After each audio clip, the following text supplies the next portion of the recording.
Jaya Radha Madhava Kunja Bihari Jaya Radha Madhava Kunja Bihari Jaya Radha Madhava Kunja Bihari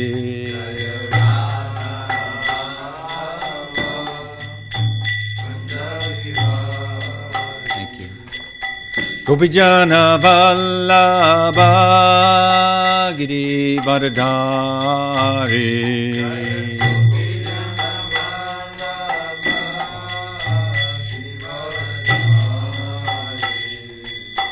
Gopijana Vallabha Giri Vardhari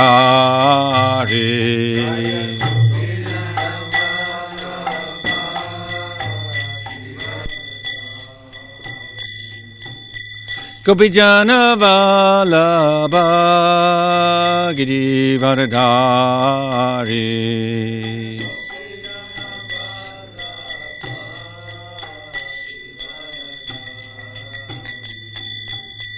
Yasodanandana Brajajana Ranjana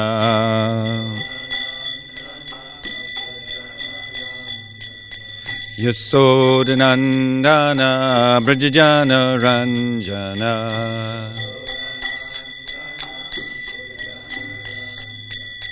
Yasodanandana Brajajana Ranjana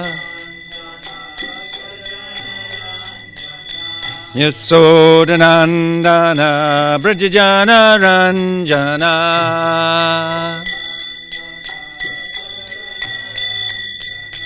Yamuna Tira Vanachari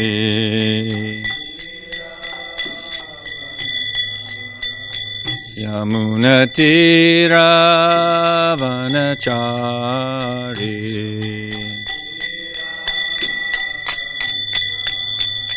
Yamuna Tira Vanachari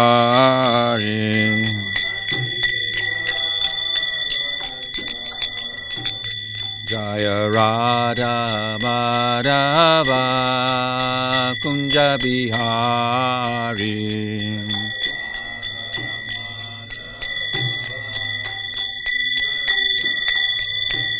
Jaya Radha Giridhari Radha Giridhari Radhe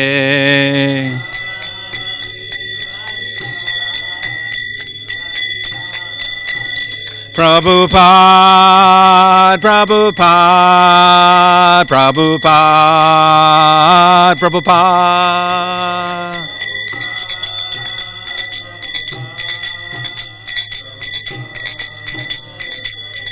Jai Jai Prabhupada, Prabhupada, Prabhupada, Prabhupada.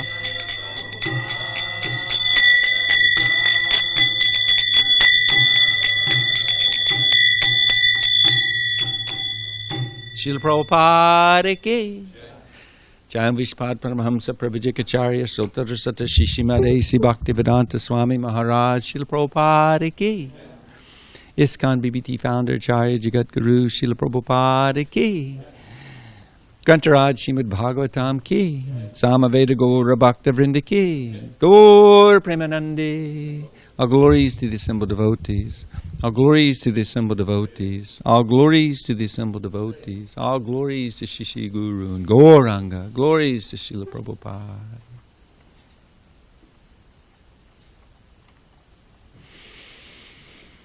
Om Namo Bhagavate Vasudevaya.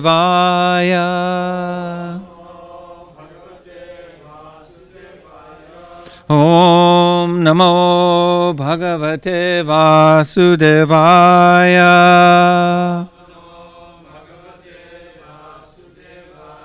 Om Namo Bhagavate Vasudevaya.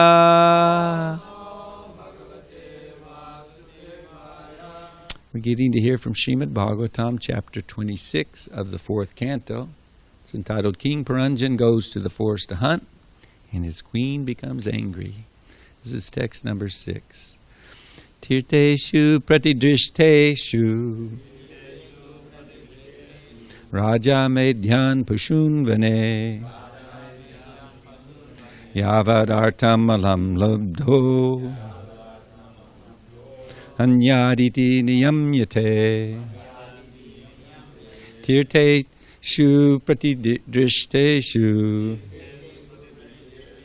Raja medhyan pashun vane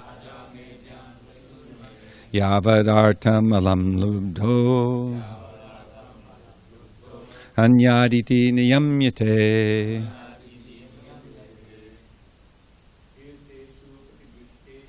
Tirteshu pratidrishteshu Raja medhyan pashun vine Yavadartam alam lubdho Anyaditi niyamyate Tirteshu pratidrishteshu Raja medhyan pashun vine Yavadartam alam lubdho Anyaditi niyamyate Tirteshu pratidrishteshu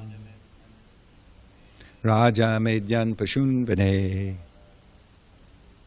Yavadartam alam lubdho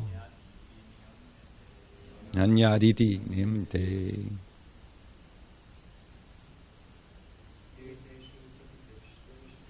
Tirteshu pratidrishteshu Rajan medhyan pashun vine Yavadartam alam lubdho Anyaditi nimanyate Tirteshu pratidrishteshu Raja medhyan pashun vine Yavadartam alam lubdho Anyaditi nimanyate Tirteshu in holy places Pratidrishteshu according to the direction of the Vedas. Raja, a king. Medhyan, fit for sacrifice. Pashun, animals. Vane, in the forest. Yavat, so much as. Artam, required. Alam, not more than that. Lubdha, being greedy. Anyat, one may kill. Iti, thus. Niyamyate, it is regulated. Translation: if a king is too attracted to eating flesh, he may, according to the directions of the revealed scriptures on sacrificial performances, go to the forest and kill some animals that are recommended for killing. One is not allowed to kill animals unnecessarily or without restrictions. The Vedas regulate animal killing to stop the extravagance of foolish men influenced by the modes of passion and ignorance. Please repeat. If a king is too much attached to eating flesh, it's too attached, he may, according to the directions of the revealed scriptures on sacrificial performances, go to the forest and kill some animals that are recommended for killing. One is not allowed to kill animals unnecessarily or without restrictions. The Vedas regulate animal killing to stop the extravagance of foolish men influenced by the modes of passion and ignorance. Purport by His Divine Grace, A.C. Bhaktivedanta Swami Srila Prabhupada Ki. The question may be raised, why a living being should be restricted in sense gratification? If a king, to learn how to kill, may go to the forest and kill animals, why should a living entity who has been given senses not be allowed unrestricted sense gratification? At the present moment, this argument is put forward even by so-called swamis and yogis, who publicly say that because we have senses, we must satisfy them by sense gratification. These foolish swamis and yogis, however, do not know the injunctions of the Shastras, scriptures. Indeed, sometimes these rascals come out to defy the Shastras. They even publicly announce that there should be no more Shastras, no more books. Just come to me, they say. I shall touch you, and you'll become immediately spiritually advanced. Because demoniac people want to be cheated, so many cheaters are present to cheat them. At the present moment in this age of Kali Yuga, the entire human society has become an assembly of cheaters and cheated.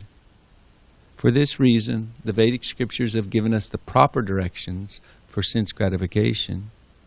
Everyone is inclined in this age to eat meat and fish, drink liquor, and indulge in sex life. But according to the Vedic injunctions, sex is allowed only in marriage. Meat eating is allowed only when the animal is killed and offered before the goddess Kali. And intoxication is allowed only in a restricted way. In this verse, the word niyamyate indicates that all these things, namely animal killing, intoxication, and sex, should be regulated. Regulations are meant for human beings, not for animals. Traffic regulations on the street, telling people to keep to the right or the left, are meant for human beings, not for the animals. If an animal violates such a law, he's never punished, but a human being is punished. The Vedas are not meant for the animals, but for the understanding of human society. A person who indiscriminately violates the rules and regulations given by the Vedas is liable to be punished. One should therefore not enjoy his senses according to his lusty desires, but should restrict himself according to the regulative principles given in the Vedas. If a king is allowed to hunt in a forest, it's not for his sense gratification. We cannot simply experiment in the art of killing.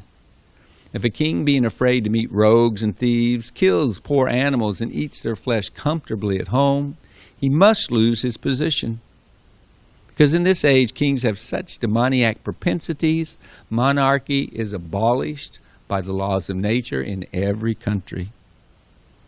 People become so degraded in this age that on the one hand, they restrict polygamy, and on the other hand, they hunt for women in so many ways.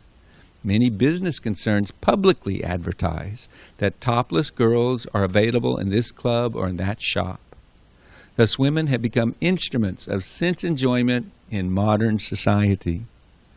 The Vedas enjoin, however, that if a man has the propensity to enjoy more than one wife, as is sometimes the propensity for men in the higher social order, such as the Brahmanas, Kshatriyas, and Vaishyas, and even sometimes the Shudras, he's allowed to marry more than one wife. Marriage means taking complete charge of a woman and living peacefully without debauchery. At the present moment, however, debauchery is unrestricted.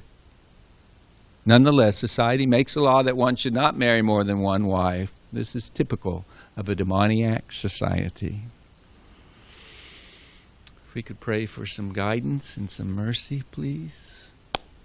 Om Jnana-timirandasya Gnananjana Salakaya Chakshurun Militam Yena Tasmai Sri Gurave Namaha Sri Chaitanya Manobishtam Stapitam Yena Bhutale Swayam Rupa Kadamayam Dadati Swapadandikam Vandeham Sri Guru Shirata Padikamalam Sri Gurun Vaishnavamscha Shri Rupam Sagrijatam Sahagana Raghunathan Vitam Tam Sajivam Sadvaitam Savadutam Parijana Saitam Krishna Chaitanya Devam Shri Radha Krishna Padam Sahagana Lalita Shiva Shakan Vitamscha Hey Krishna Karana Sindhu Dinabandhu Jagatpate Gopesha Gopika Kanta Radha Kanta Namostate Tapta Kanchana Gourange Radhe Vrindavanishwari Vrishabhana Sutta Devi Pranamami Hari Priye Vanchakopatrubhyascha Kripasindhu Bevacha Patitanam Pavanebhyo Vaishnavebhyo Namo Namaha Shri Chaitanya Prabhu Nityananda Shri Advaita Gadadhar Srivasadi Gaur Bhakta Vrinda Hare Krishna Krishna Krishna Hare Hare Hare Rama Rama Rama Hare Hare. So, for devotees, this verse is dealing with the basics. To be a member of the International Society for Krishna Consciousness, meaning an initiated disciple of a bona fide spiritual master coming from in disciplic succession from Srila Prabhupada or from Srila Prabhupada, one has to follow these injunctions. The verse mainly deals with no meat eating, and then in the purport, Srila Prabhupada also brings up no illicit sex and no intoxication. And he says that in this verse, the word niyamyate is very significant. Regulation. Regulation is not very much appreciated by many conditioned souls in the human form of life. If you're in lower species of life, then your activities are regulated by the laws of nature. You can essentially do no wrong because you're just going to act, if you're in a tiger's body, like a tiger acts. If a tiger kills a person, people don't like it, but in laws of nature, we have the injunction that Narada Muni quoted. It's in the first canto, srimadbhagavatam. Hastani sahastanam apadhani chatushpadam poguni tatra mahatam jivo jivasya jivanam. Those who are devoid of hands are prey for those who have hands. Those devoid of legs are prey for the four-legged. The weak are the sustenance of the strong, and the general rule holds that one living being is food for another. So that's the material world in a nutshell. That the weak are food for the strong. The weak are exploited by the strong. It goes on in the lower species of life. It certainly goes on in human life. So, meat eating, any and all of these activities, the propensities of enjoying the senses, they're meant to be regulated. And the Vedas do give some scope for enjoying the senses. It's not that we say no sense gratification. Like Srila Prabhupada says, not that we say no sex. It just has to be according to the scriptural injunctions in marriage.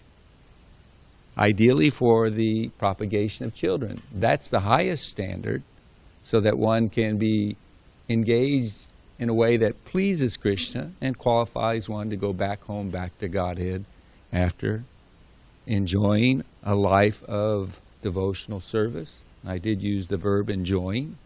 The Lord has no problem with this enjoying, because by nature we're supposed to be enjoying. He certainly is. We're His part and parcel. He wants us to be happy. But we are going about it all the wrong way. I mean, I remember when I was a teenager, and this was in the days where you could go to prison. I guess you still can in some places for smoking marijuana. And, you know, as a ignorant young man, I'd think, well, God put the herb on the planet. Of course He wants us to smoke it. Why would He put it here if He didn't? We have these senses. Why can't we enjoy them to the degree we're able to? Bob Dylan had a line in one song, dogs run free, why can't we? John Lennon said, why don't we do it in the road? Now, if a dog does it in the road with a she-dog, you know, it's not the most pleasant act, or it's sometimes a side of curiosity for your kids, or, you know, this or that, but, you know, okay, they're animals. But in civilized human society, certainly not allowed. Not at all. And I said, civilized human society. But we're this close from it being allowed. Very, very close. You go to any rock concert of any big A-name band, especially if it's a woman performer, you'll see sex simulation performed on stage with the performance of their songs. That's what they push right out on you. Every billboard you see, practically speaking, has got some kind of hook of allurement of the opposite sex to it. Lust and sex. It's all there. That's what drives society. And they say that's the greatest pleasure. That's not human society. Srila Prabhupada, quoting the 6th canto of the Srimad Bhagavatam, said, formerly, one time, a young Brahmin boy, an innocent boy, he saw a Shudra couple, man and woman, enjoying in the forest. And he became attracted. My gosh, the challenge of remaining celibate, remaining brahmachari, I mean, like we've heard Vijay say, this is the only ashram in the United States that has just the ashram for men. And look how many there are of us here. What is it, about 6, 7 in the ashram specifically? 8 maybe? And then you had Maharaj, Dravida, me, Vijay. Then you come up to like 12 or something in Mongol Arctic if we're all showing up. I mean, this is not what the mass of people are considering to be the path of enjoyment. Impossible controlling the senses. Because the mind just dictates, sure, go for it. Just do it. And to the degree that we give the power of attorney to the mind and the unlimited desires that come about, then we just dig our hole of misery deeper and deeper. Life becomes so difficult. But as I said, the Lord doesn't begrudge the conditioned soul in the human form of life to have a life of some enjoyment, but He presents a process whereby you can be restricted. And even in enjoying, you can become purified. Only in householder life is the sex allowed, not in the other 3 ashrams, brahmacharya, vanaprastha, sannyasi. Only in the householder ashram. And if one follows the process of Krishna consciousness, pleasing Krishna, then one becomes purified, even though one has been enabled or allowed to enjoy his senses to a certain degree. Now, primarily we're dealing with no meat eating. So, I mean, my goodness, how many billion on the planet? 7+ billion on the planet? Out of those many human beings, I wonder how many are meat eaters. I bet it's a lot. It's the greatest majority of them, isn't it? I mean, just in the last, since Srila Prabhupada came to America, did vegetarianism become something that's actually understood? That, yeah, that's a viable alternative. Chatur told me, you remember those little charts they had in grade school? Where they had the food categories, food groups, and meat was always there because you got to have your meat. Got to have your protein. It was the top one, yeah. Tell me that's not the demons pushing something. Right at the very top of the pyramids. We won't go into symbology for the demons. But right at the very top, meat eating. Well, now they say it's optional, which implies you don't need protein from meat to be healthy. In fact, oh my gosh, there's so many, athletes and people who are super healthy, very healthy. And of course, they live by vegetarianism, some of them veganism. And they proved you can become an Olympic gold star, gold medallion winner being vegetarian. You can be the world's strongest man. That's how they categorize it, lifting the weights, and be vegetarian. Now, a few decades ago, that would have never been like, are you kidding me? When people used to laugh at us, vegetarian, what a joke. But now it's understood. It's an alternative. And we think it's the byproduct of Krishna consciousness, the holy names being spread, the books being distributed. Because this is one of the basic principles. of the four principles, when some devotee would leave the company of other devotees and fall into Maya, giving up his sadhana, and when Srila Prabhupada would ask about him or meet them again, it was not uncommon that he would ask, "But you're not eating meat, are you?" Because the eating of meat is so degraded. It's such a tamasic activity that it really covers the consciousness and makes it very difficult for a human being to understand that they are not the body but spirit soul. What to speak of understanding God? Now, we do have elementary systems of religion that are, propagated amongst the meat-eating population. As I said, most people are eating meat, and many a religion will seemingly condone such things. But their growth in their love, their personal love for the personal form of the Lord, for the Lord Himself, not an abstract concept or an impersonal energy or something nebulous, very, very difficult. It just covers the higher qualities of the living entity. And the following of these things, the restricting of these activities, are meant for developing qualities. It's not that God is, cruel and says you can't enjoy in this way. He gives the restrictions so that we can become purified. And the proof of qualification in following these principles is, for example, if one will refrain from eating meat, then one can develop austerity. If one refrains from intoxication, one can develop mercy. I shared with Balaram Prabhu the other day, a week ago or so, that I saw this article on a neurologist who had proven that those who are binge drinkers, there are certain neurons in the brain, and when they go binge drinking, it shuts off the pathways where one can feel or show empathy.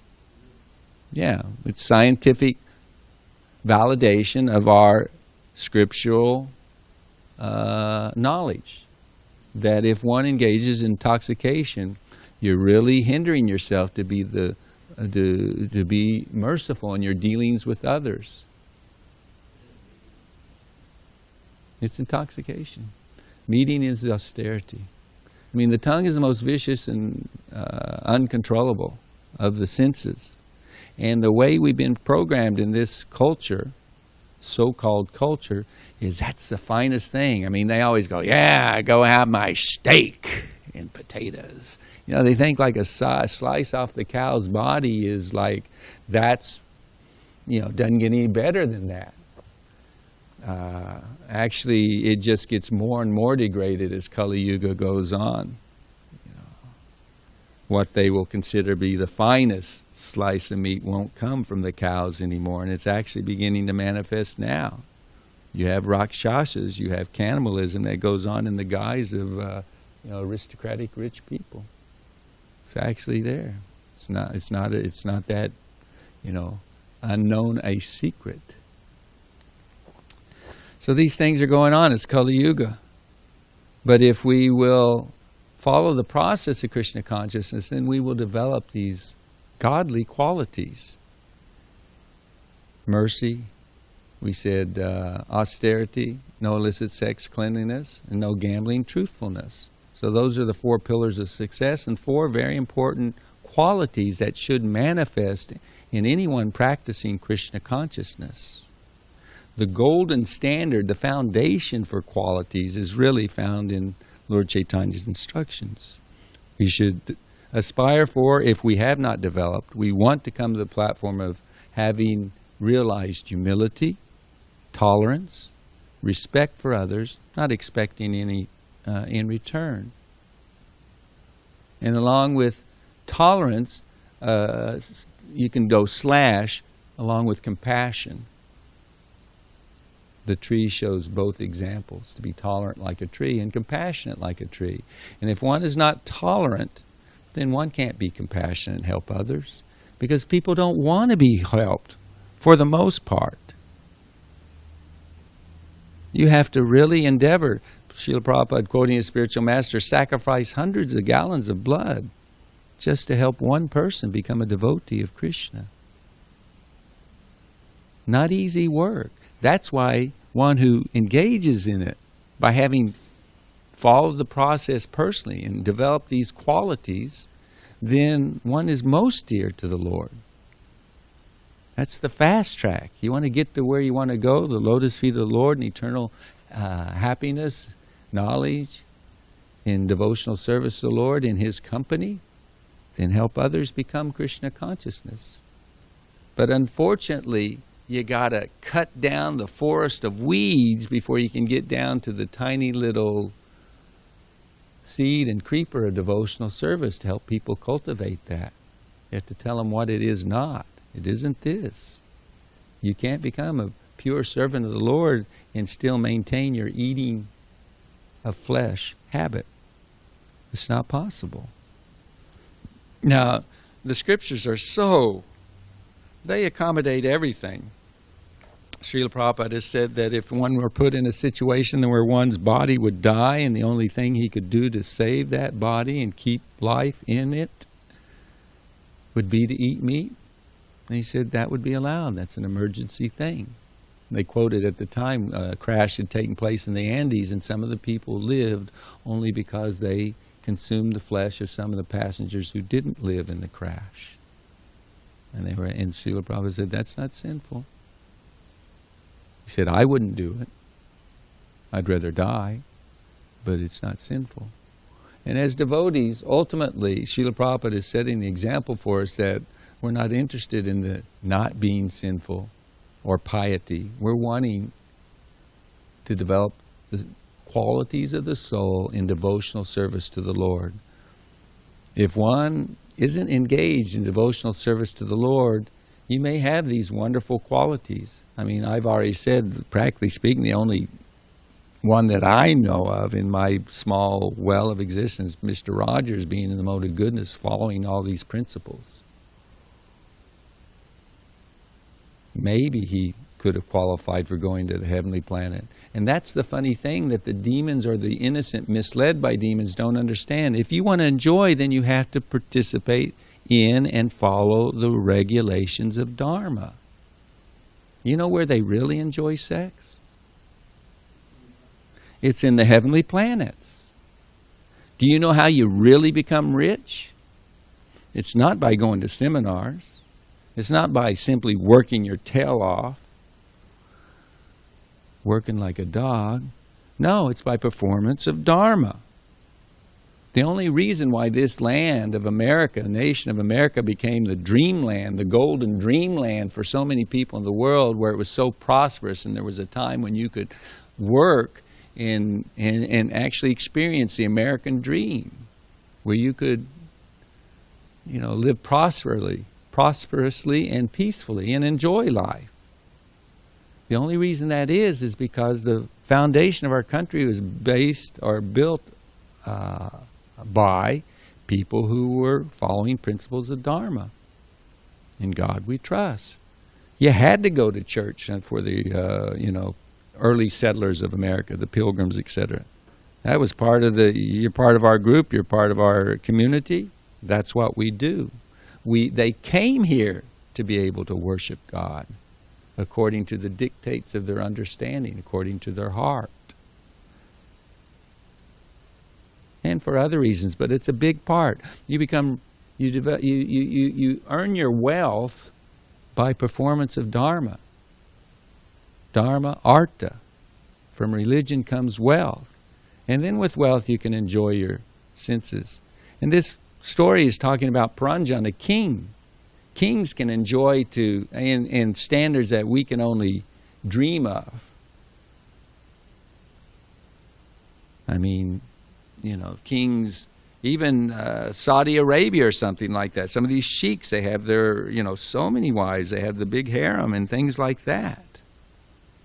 The propensity is there to enjoy more than one woman. And although this is right in the face of, so-called modern civilization, American culture, etc. But Srila Prabhupada says, well, that's why Krishna gave allowance for polygamy. Now, Srila Prabhupada, in the beginning, preached according to Scripture and said, yeah, this is an option. But then when he saw how his disciples failed utterly, dismally, in taking charge is the sentence Srila Prabhupada said.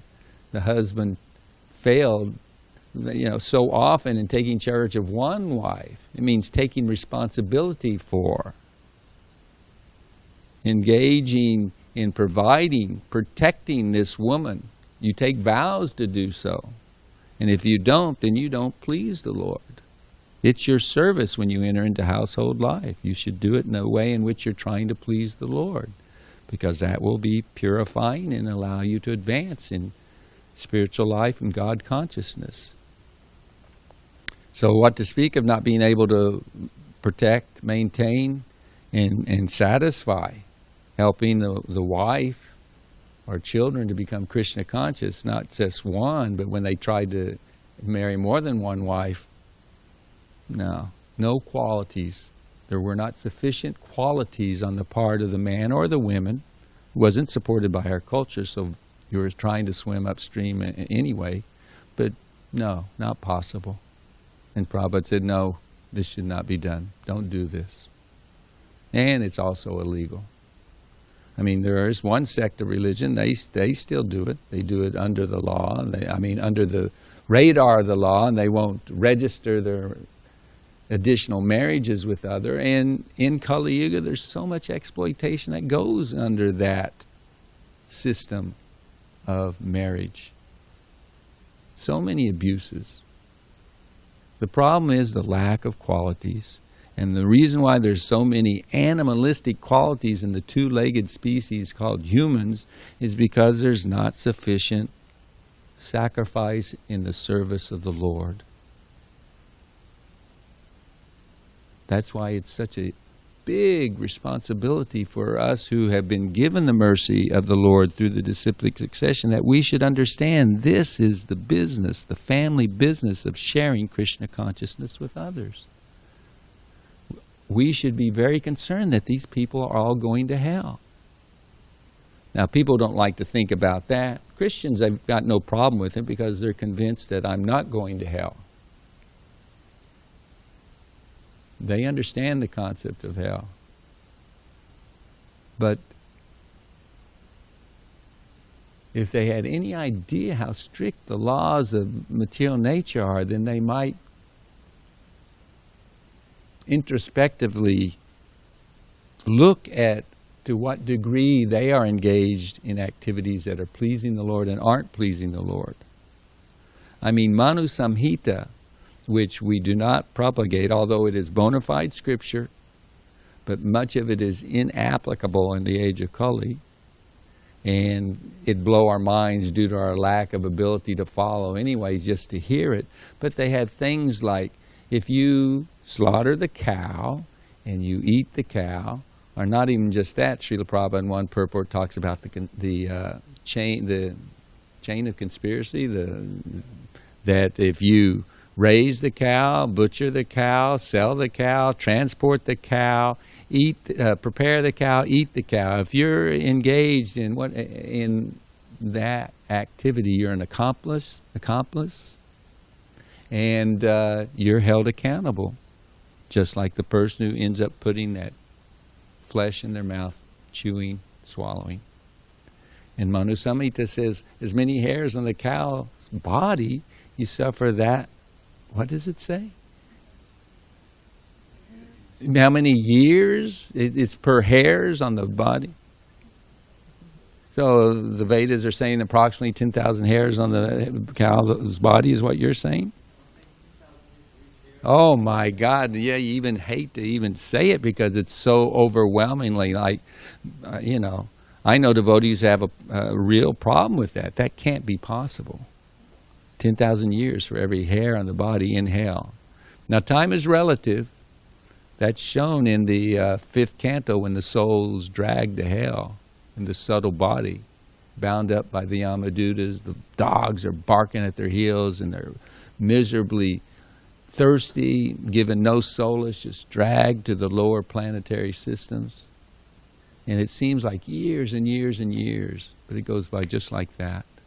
It's all, we've mentioned this point that when one is not happy, then time just slows down.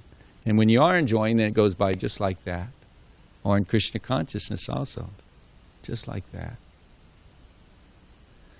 So, it's heavy duty. So we don't emphasize that. In fact, Bhakti Vinod Thakur, in his preaching when he wrote Sri Krishna Samhita, he wrote in the preface, now some advanced devotees will not appreciate some of the preaching tactics that I engage in this literature. But I've done it to try and help the conditioned souls, to encourage them and bring them into the process. In that book, and it's the only book, and he put the preface to show he knows he's just trying to make this palatable so that they'll come towards bhakti. But he said the hellish planets described in the Srimad Bhagavatam are allegorical. That's just so you understand life is suffering. It's full of suffering. Hell's right here on earth, and it certainly is. As the age becomes more degraded, you can see hell on this planet, no question. Go to Yemen. Go somewhere where they're starving and they're being slaughtered. You'll know a little glimpse of hell. But that's part of the empowerment of a preacher. We understand that we're meant to stay strict to the scripture and the instructions of our spiritual master. And if one is empowered, one may tinker with the application of the details, but the essence is always there. And the essence in Krishna consciousness is sharing the holy names of Krishna and distributing this transcendental knowledge. Details are this or that. But we can't mess with the basic formula, the foundation of it. Chant 16 rounds and follow the 4 regulative principles if we desire to achieve the desired success. If we have any glimmer of a hope of our spiritual master delivering us, then we have to follow his instructions. There's no, you made your vows. You promised. A human being keeps his word. So, I didn't prepare last night. Dravida Prabhu told me early this morning. So the 2 main points that I thought about sharing was that by following the principles, the regulative do-nots, then one develops positive qualities. And the other thing was by these qualities, then one becomes empowered to preach Krishna consciousness. Those were the 2 ideas that I had in mind to try and communicate. Just like whenever we reciprocate with others, it should be in relationship to their well-being. Like, if you ask a question of somebody, an introductory reciprocation with somebody, like, who was it that got asked, where do you work? What do you do for a living? Was that you, Prabhu? Yeah, so hopefully the questions were asked in the vein of compassion, caring. Because it's very easy if we don't cultivate the golden standard and the foundation of humility, tolerance, compassion, offering respect to everyone, not expecting respect for ourselves. And it's very easy to clob somebody over the head with these words of Scripture. Very easy. But our spiritual master and his spiritual master, they said the point of learning this philosophy isn't to defeat somebody. The point of the philosophy and the preaching of it, the sharing of it, is to help others take to it. And Srila Prabhupada would sometimes say, I can say these things, but you cannot. And then in his humility he would say, because I'm an old man. Well, I'm an old man, but I have to be careful what I say, because it's very easy to discourage people. And for me, that's the worst offense.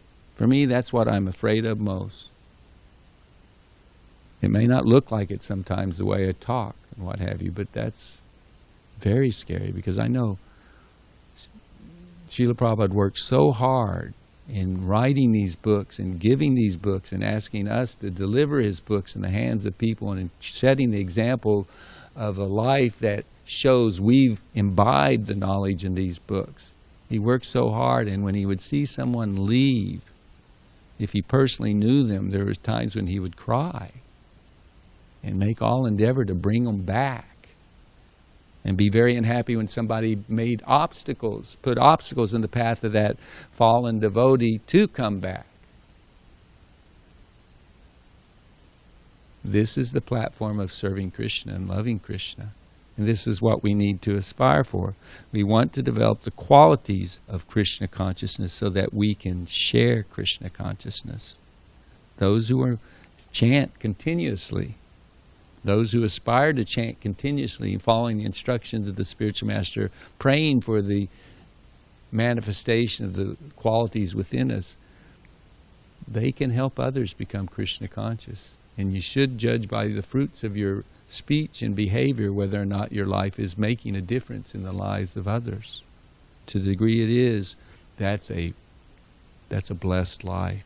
You know you're pleasing your spiritual master and Srila Prabhupada. You know you're pleasing the Lord. And that's the perfection of life. So those were the two main points I wanted to try and bring out from this wonderful purport. So would anybody like to make any additions or have any questions in that regard? We got two. We'll give it to seniority first. I tried to find it here. I Googled Bhaktivinoda Thakur and hells or allegory. There's a special explanation of that. It's not that he thought that the hells written about there were not real, because that's coming from that speech he gave about the Bhagavatam.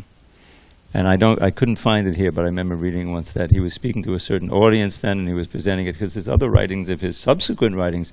This was a speech he gave when he was 32 years old, before a lot of his career of. He was basically preaching to the intellectuals of the day, the British included, and the Indians who were influenced by the British non-culture, we'll say, Malecha culture. Yeah. So it's in one of the books, because I've read it also. Maybe the speech was put in a book, but I remember very clearly. Yeah, and I tried to make that clear. That was just a tactic. It was a detail and not a principle. So maybe you said it and I missed it. Yeah, you were nodding.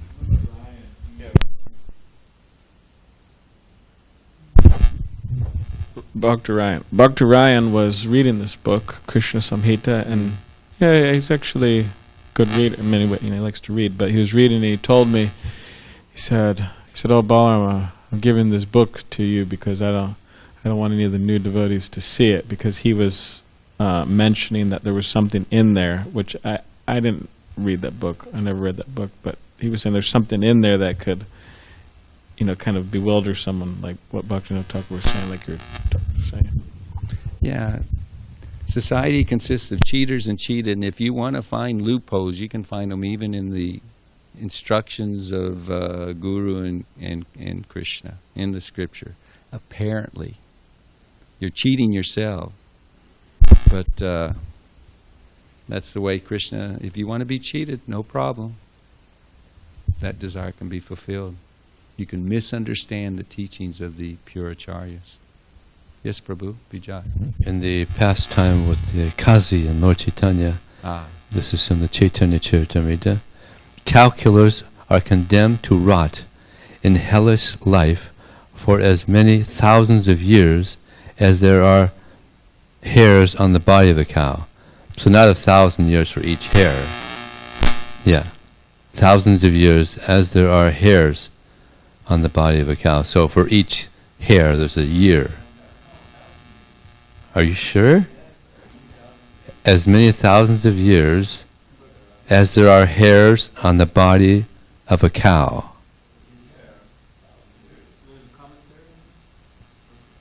Prabhupada doesn't elaborate on this. I tend to think there is another purport besides this. From this, you wouldn't take it. You could say, well, it sounds like thousands of hairs, thousands of years. That's what you're saying. This sounds like to me. But my memory tends to say, that's why I was open to repeating what Dravida Prabhu, but it's a long time. It's a long time. And to the meat eaters, we say, don't. This is what I say to my friends and family members, don't eat the cow. My gosh, if you only knew the wars that we have going on. Do you know that since America was established, 1776, that there's only been like less than 12 years of the whole country's history that we haven't been engaged in a war? That's a fact. We have 7 wars going on, and Americans and people don't know about it. There's 7. Yeah, we support. Hopefully that'll be wound down. You always hope. But by nature's laws, when you kill the animals, why can't they peacefully coexist with us? They have every right to live just as much as we do because they're God's children just like we are. They are souls in a less developed body. So those killing of those billions and billions of animals every year, and I think I read, was it 30 million since Planned Parenthood has come about? Does that sound like a low ball? 30 million abortions. That's a low ball. That's much a more. big low ball. Yeah, much more. So it's every year maybe. What is it? No. Every year it's like over 1 million abortions. No, in America, just in America. So, people think this is a God-given right. Yeah, sure it is. But, you have to suffer, and these wars come about because of animal killing and abortions. In India, they have over 7 million abortions every year. I mean, it's like, say you don't even believe in hell. Say you have a hard time accepting, because some devotees sometimes can't accept every statement of Srila Prabhupada in the scripture. Say, okay, that's too long in hell. That doesn't seem fair. But it's destroying the planet more than any other activity. The forest, the water, so that means the land, the air, the grains, amount of grains that the cattle eat in the beef industry could feed so many more. So just the meat eating, the meat industry, if that could be unplugged and stopped, oh my gosh, would the health of the planet be rejuvenated very quickly, just like we see now when things have been in lockdown, things have cleaned up, the air, the water, etc. And if we're properly taking advantage of it, meaning this is the time for focused bhajan and preaching to the, getting over the hurdles, obstacles of preaching, then also we are becoming very purified along with Mother Earth. So many things are there when the Lord arranges things. But please, don't eat the cow. It said the king can go out and kill the authorized animals. So for eating, eat something really, I always tell my friends, if you got to eat fish. They're the lowest on the totem pole. There'll be the least amount of reaction to it. But, so many reactions. The cancer, long intestines, large intestines, not meant for the rotting flesh that doesn't digest and doesn't get pushed all the way out. Accumulates. Cancer. What else was there? There was... something else. All these hormones that they push into them. Why do you think there's so many effeminate men these days? Men growing the big breasts and what have you. It's the chemicals they pump into the meat. You keep eating meat, and it's been shown in studies scientifically that men are developing feminine qualities and physical traits because of the meat with the chemicals they eat. And this is one other sub-point that I wanted to share. Although we're trying to communicate to people, it is only in your best interest. It's a win-win for the animals and for us, humanity, not to kill them to eat. But our business isn't to get out there and start pushing this as a big thing. Because vegetarian isn't, in and of itself, is not something that you go back home to Godhead because of. I mean, Prabhupada said even the monkeys are vegetarians, and I'll try to make the point even a little more strongly. Somebody that most people consider, practically without any exceptions, Hitler, big demon, he was a vegetarian. Look how much blood was on his hands, even though he was a vegetarian. So our business isn't to push vegetarianism. Our business is to push Krishna consciousness. And Krishna consciousness will solve all the problems and challenges that arise because of the ignorance and the sinful activities people engage in, the exploitive, harmful activities that people engage in the name of enjoying, in the name of pursuit of happiness. So that's our responsibility. Try to imbibe it and share it. Anybody else have a point? Yes, Prabhu? He has a microphone. What's your name again? Ravi? Thank Ravi. you. Okay, Ravi. Hare Speak Krishna. up. Yeah, you were mentioning in your class, it's a, first of all, very nice class. Thank you for the class.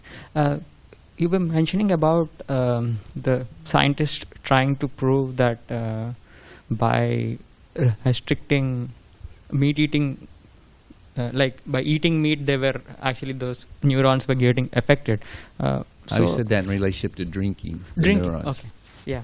So I have a much broader question. Is that is the as far as I understand, the mind is much more complicated than what the scientists think of. And I've also heard in some classes where they say that the mind actually is actually uses the brain to do activities. So I want to hear from you your thoughts about how much science can understand itself about mind on its own without any spiritual understanding. They don't even know what it is, first of all. They play in, they poke at, they electrocute, they cut out. They've done so many things to the brain, but the brain is part of the physical external body, the body, gross body, made of earth, water, fire, like that, air, ether. But the subtle, the mind is one of the subtle elements. You can't see it, you can't touch it. We all know we have it because we think, but the mind is part of the subtle covering. Just like you have your shirt and your dhoti, and underneath our dhoti we have, underwear. So the mind is the, what do we say? It's a subtle covering of the spirit soul. So if they don't accept the instructions and the knowledge given in Scripture, they don't have hardly any understanding of the mind. They had this science called psychology, but without disciplic knowledge, it's speculation. I mean, there was Sigmund Freud, then you got Carl Jung, and you have so many, and they're always changing because they're always guessing, and they're this and that, and it's inconceivable. It's. Do they know that subtle form, the mind, is what takes them to the next gross body? They don't know these things. They don't know anything about the mind. You find that out. First book you pick up in Krishna consciousness, the Bhagavad Gita. In the ashram, you start learning Bhagavad Gita. We have some grasp of it. And we know that the perfection of the mind, its performance is accepting and rejecting, and we want to train it how to accept what's favorable to pleasing Krishna, serving Krishna, and reject what's unfavorable.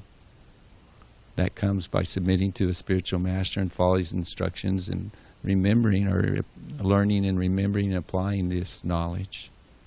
Then our mind can become purified. Krishna consciousness will burn up the subtle body, the mind, intelligence, and the false ego. It will destroy it. Cleanse it to the point where it no longer binds us to this world. And one can become fully God conscious even while in the body. So the science is there to be taken advantage of. That's just a 2-3 minute answer, but it's nice subject for research in our books. So in this case, so can we say that because the mind was little bit peaceful by not taking intoxication, it has somehow changed something in your brain? I was quoting a scientist. I quoted scripture and science that when you binge drink, when you really become drunk, then the neurons, the what fires off in the brain and the pathways they take, that heavily intoxicated consciousness affects the way the brain works, where one cannot feel empathy. That was the exact quote. And in the scripture says it inhibits, it destroys the quality of mercy. So we don't mind quoting science when it's confirmed by Shastra. Otherwise, it's just theories, speculation. Okay. Thank you for your attention, your patience. Srila Prabhupada ki, Grantaraj Srimad Bhagavatam ki, Samaveda Gora Bhakta Vrinda ki. Thank you for contributing. Let me get this off before we talk.